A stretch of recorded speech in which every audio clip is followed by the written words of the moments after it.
Hello, I'm Bill Lockwood. This is what I call writing for the Bible brand. What we do is we take a passage of Scripture, we look at it, and we make application to what's going on in our culture today. And that's exactly what I want to do regarding what I call, and what is called in society, the critical race theory. I don't know if you've heard about it, but probably so, because it's taught in colleges and university and the campuses of America, the critical race theory. So we'll look at a couple of things. First of all, the passage I have in mind is Genesis chapter 1 and verse 27. In Genesis 1:27, we read that God created man in his own image. This is verse 26 and 27. God created man in his own image. In the image of God, he created him. Male and female, he created them. Then we read in Genesis chapter 2 and verse 7 that God created man of the dust of the ground, breathed into his nostrils the breath of life, and man became a living soul. What is intended, by the way, to say that man was created in God's image? Well, no part of creation shares the image of God except humankind, mankind, men and women. Now I know that Al Gore writes in his book, Earth in the Balance, several years ago, saying that he sees the image of God in all points of creation, and we share that image of God. Well, of course, he's wrong on that. The Bible doesn't teach that at all. And as a matter of fact, to say it that way means that we are no more valuable than anything that I might see out here. The truth is that only man was created in God's image. And what is intended by that? That means that man has the capacity to think and to make rational decisions. Man has the capacity to search for truth. And he has this yearning for what is right and what is wrong. And searching for truth, which is an objective reality outside of himself. These are the types of things that are intended by that. And so the image of God refers to that capacity of man, the intelligence that he has, the ability to draw moral conclusions from things, to say that certain things are right and certain things are wrong. Now I know that many people in the world draw the lines in different places, but everyone draws a line somewhere as to what is right and what is wrong. Morality, moral sensitivity is what mankind has. Do you know that America is the only nation in the history of mankind, outside of Old Testament Israel, that was established on the premise that man was created in God's image? That's right. It's stated in our founding document, the Declaration of Independence, wherein Thomas Jefferson penned it and the 56 signers put their names to it, saying, "We hold these truths to be self-evident, that all men are created equal, endowed by their Creator with certain inalienable rights, among which are life, liberty, and the pursuit of happiness." That shows us that our founders had the vision that man was created in God's image. And Thomas Jefferson, writing these lines, by the way, he applied it to not only whites, but also minorities, blacks as well. He himself is on record upon a number of occasions, as well as many of the founders, as stating that. As a matter of fact, we don't have time to look at all of it, but one great book is by Thomas West called Vindicating the Founders. And the first chapter deals with Jefferson's comments, and he goes through several quotations where Jefferson himself applies these truths, that is, endowed by our Creator with certain inalienable rights, not only to whites, but also to blacks, all minorities as well.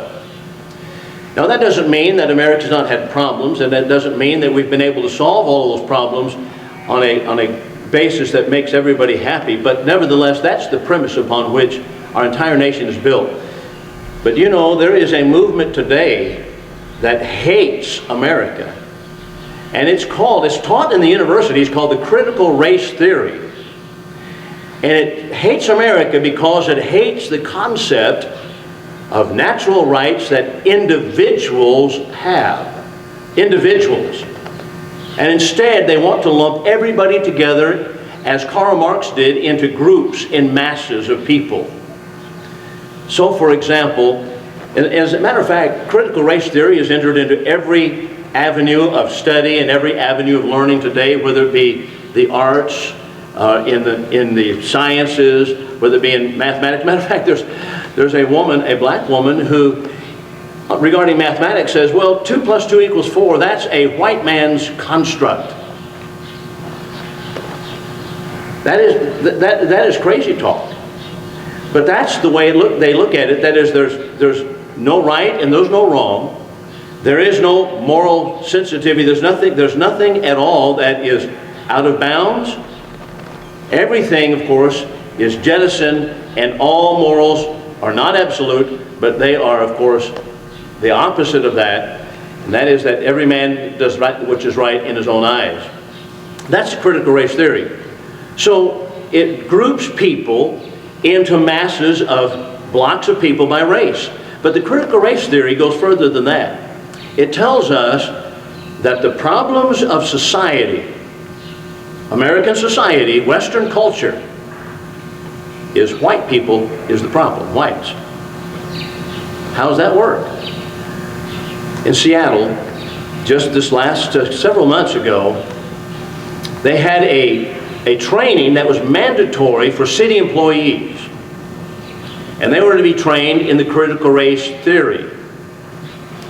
And some of the materials that were passed out at that critical race theory workshop tells us that the problems in society are white people's problems, and it was a seminar only for whites. Problems are whites, and we're going to train you to get over your whiteness. Because inside of all white people is racism. And you know, sadly, alarmingly, there are some people in the churches who are teaching the same thing, that the problem is that whites have this embedded racism in them. And the goal of that Seattle workshop was, find that racism in you. And so they want people to go and search back through their history and find something that they may have felt. And if you can't find it, it's there. It's there. Oh yeah, it's there. You just got to come out and confess it. What is this? This is nothing less than Marxism. Marxism, in which everyone is in a class of people. Class warfare is all that it is. And it is anti-biblical, because it looks at everybody as a group of people. I'm simply a part of the white culture. That's all that I am. Not an individual, not individual rights before God, but simply a part of a class of people. The same with blacks, same with Indians, same with Hispanics. It's sad, but that is what is being taught. And what's going to take place? Clash, because the problems of society are traceable to whites. That's the critical race theory. That's what's being taught in colleges. And that's what's being taught in a lot of places outside of the colleges as well.